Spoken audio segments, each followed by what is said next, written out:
Okay, when I say Italy, what's the first thing that pops into your head? Is it the Colosseum? Amazing pasta? Well, today we're going to push all those cliches aside. We're going to look at the hard data, the new laws, and the surprising numbers that paint a picture of a very modern and very complex nation.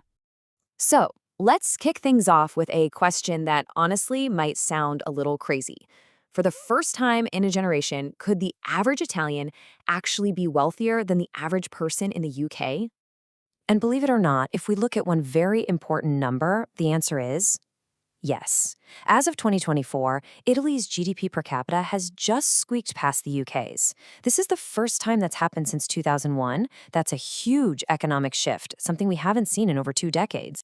But hold on, because like with so much about Italy today, it's not that simple. Here's the twist. A big reason that per-person number is going up is because the total number of people is going down. And this right here is our first glimpse into the core paradox of modern Italy, where every strength seems to have a challenge attached to it. So let's start with those strengths. For part one, we're going to unpack the real engines of Italy's modern economy. And I guarantee you, some of these are probably not what you're expecting. You know, a huge part of Italy's economic muscle doesn't come from the giant famous brands. It comes from its mid-sized companies. I mean, just look at these numbers from the last decade. Labor productivity is up over 30%. Sales have jumped by more than 50%, and they've created almost 25% more jobs. In fact, they're actually beating their French and German competitors. This is the powerful, unseen engine that keeps the economy humming. And this slide, wow, this really shows you Italy's global reach. We are talking about €250 billion. To put that into perspective, that means that for nearly every $5 spent in a full-service restaurant anywhere on the planet, one of them is going to Italian food. That isn't just influence, that is straight-up market dominance. It's not just food either. That famous Made in Italy label is an absolute powerhouse in the sports world.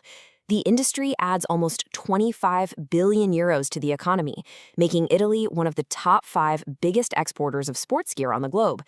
Everything from high-tech gear to classic bicycles. And then, of course, you've got design. Italy is still king in Europe, grabbing almost 20% of all the design revenue on the entire continent. This really speaks to how deeply that creativity is baked right into their industrial DNA. It's a massive competitive edge. So, we've seen this economic strength, but how are they making sure it lasts? Well, that brings us to part 2, where we'll see how Italy is finally tackling some of its oldest, deep-rooted problems with new laws and some seriously ambitious projects. Let's talk about the infamous Italian bureaucracy. It costs businesses a mind-boggling €40 billion every single year. But a major reform is finally happening. Public hiring, it's all moving to a digital portal. Need to pick a family doctor? Soon you'll be able to do that at your local pharmacy. School enrollment is getting streamlined to a once-only policy.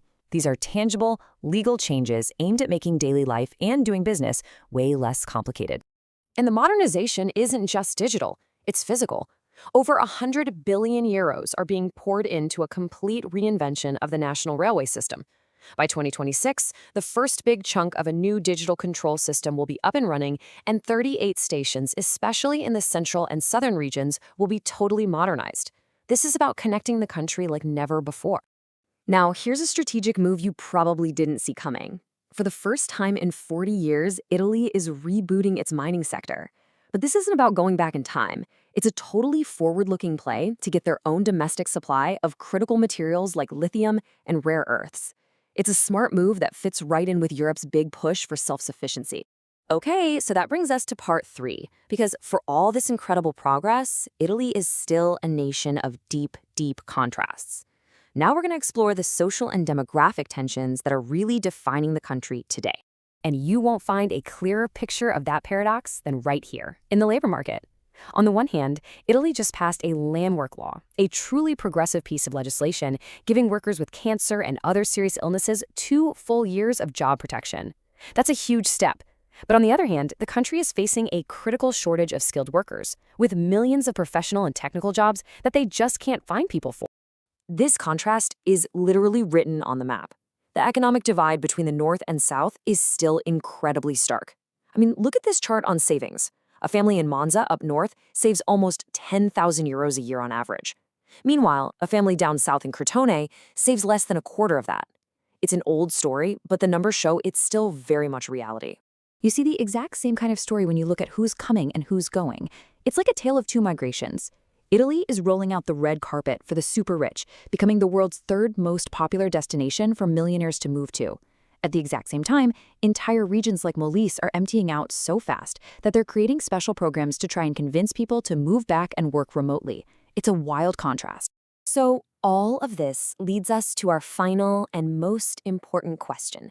In part 4, we have to ask, how does Italy pull all these different threads together? Can it really merge its unparalleled heritage with the cutting-edge technology that's going to define our future? This quote from the president of Banca Ifis just absolutely nails it.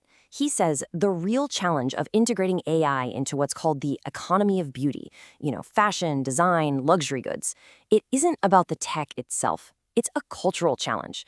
How do you use these new tools without losing that human touch, the very essence of what makes Italian creativity so special?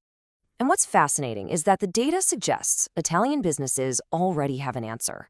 A huge majority, 87%, see AI not as something that will replace humans, but as a powerful tool to support their creativity.